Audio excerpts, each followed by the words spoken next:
Of all the games in the series, this is the one I could most easily do an hour-long in-depth dissection of, because Kingdom Hearts 2 is enormous. Overall, it's a game that elevates the series to new heights, but it does stumble in getting there.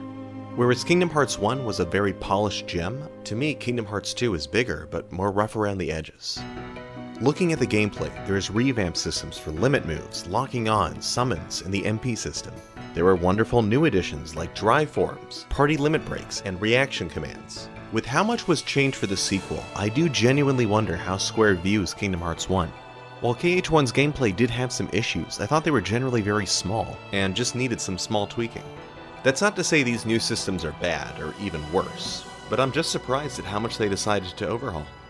The core of Kingdom Hearts is still great, but here in the sequel, you do see the game often pad itself out with extra fluff, as if Square feels like there isn't enough on its own.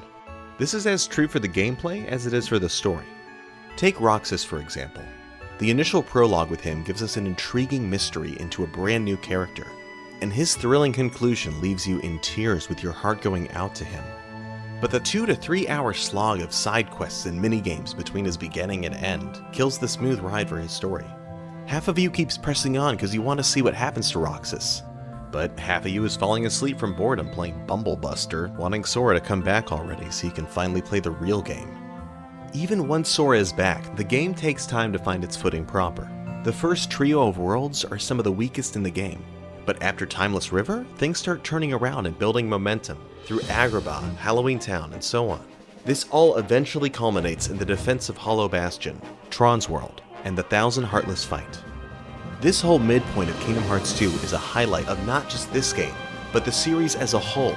It's so pure fun just fighting through the Ravine Trail with help from each of the big Final Fantasy allies, and mowing down wave after wave of Heartless with flashy reaction commands.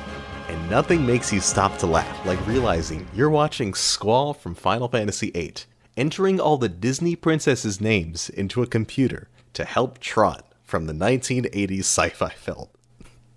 There is no other game like this. After this midpoint of Kingdom Hearts 2, what follows is a revisit back to each world, with a smaller second playthrough boss fight and conclusion. I personally feel like this format doesn't work well in practice for either narrative or gameplay. In places like Halloween Town or Pride Lands, Part B will just feel like a tacked-on retread of Part A. Simba, you defeated Scar and learned to accept your destiny. Part B. Oh no, Scar's ghost has returned and Simba's scared to accept his destiny. Or there's worlds like Beast's Castle, where you beat the initial level, but you really can't get much payoff with this big issue still looming overhead. But nope, you just gotta forget about it all and come back later for Part 2. The bottom line is you get 2 half-baked levels, and I think in most cases, you could cherry-pick from both halves to make one fantastic level instead. In Mulan's world, Part A is solid besides a boring final boss with Shan Yu. But in Part B, you get this awesome boss fight with this Storm Dragon Heartless. What if they just lopped off the Shan Yu fight, and then say his rage transforms him into a big-ass Heartless? And then you can lead straight into the full conclusion for Mulan's story, instead of trying to stretch it out across 2 adventures. Eventually, you reach the world that never was, which is a fantastic final level for the game. The reunion with Riku was always a particular emotional point for me, because Sora's lines perfectly reflected the feelings I felt as a player, finally reuniting them both after 2 games of searching for him.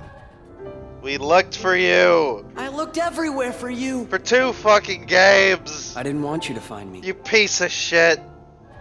The fact that he only joins your party just before the finale is a shame, because he is by far the funnest party member to use. The finale itself is quite good.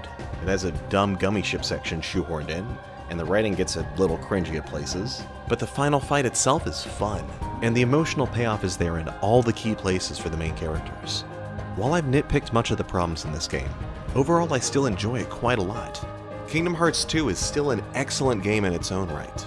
It's just in the unfortunate position of having to be compared to Kingdom Hearts 1, where number 1 was a tight, well-crafted experience. To me, 2 ends up feeling a bit bloated by comparison. I applaud Kingdom Hearts 2 for taking such bold directions. I just wish they'd slimmed it down a bit to take it from great to perfect.